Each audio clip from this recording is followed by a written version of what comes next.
Et mes amis, quoi de plus significatif de cette fracture entre le peuple et sa représentation politique que la question européenne, que la construction européenne elle-même? Oui, Laïla l'a dit, l'Europe c'est bien sûr une grande idée, mais les traités qui l'organisent aujourd'hui sont une grande calamité. Elles mettent le peuple à distance de sa représentation politique, car comment accepter une Europe libérale que l'on rejette par la fenêtre ou par la porte, mais qui essaye de revenir par la fenêtre, comme quand nous avons voté non au traité constitutionnel européen en 2005, mais que le traité est repassé par la voie parlementaire sous le mandat de M. Sarkozy. Non, nous n'acceptons pas cette Europe qui confie à des instances non élues le pouvoir de vie ou de mort sur le budget des États. Non, nous n'acceptons pas cette Europe qui confie à la gestion de l'euro à une banque centrale européenne indépendante et déconnectée de la souveraineté populaire.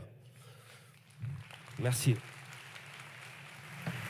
Non, nous n'acceptons pas non plus ces directives européennes qui poussent à la libéralisation des services publics, comme on l'a vu encore en juin dernier avec la réforme de la SNCF. Et aujourd'hui, quand on parle de ce mouvement, de cette mobilisation des Gilets jaunes, est-ce qu'on ne parle pas de ces questions de services publics dans les territoires ruraux? Est-ce qu'on ne parle pas de ces questions de mobilité, de comment on peut se déplacer sans prendre sa voiture individuelle?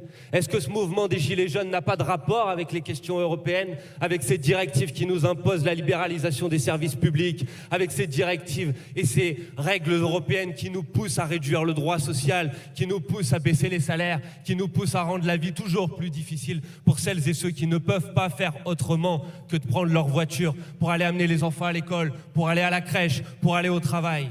Et quoi, Monsieur Macron, qu'est-ce que vous nous dites? Que parce que le carburant va être plus cher, alors quelqu'un décidera un jour dans la semaine de ne pas aller au travail?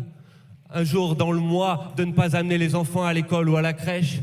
Une semaine peut-être, un week-end dans le mois, parce que certains ont encore la chance d'y aller, de ne pas aller au cinéma, de ne pas aller à faire quelques loisirs, parce que la vie, c'est pas seulement travailler pour vivre, c'est aussi pouvoir profiter de la vie, pouvoir profiter de sa famille, pouvoir avoir accès à la culture,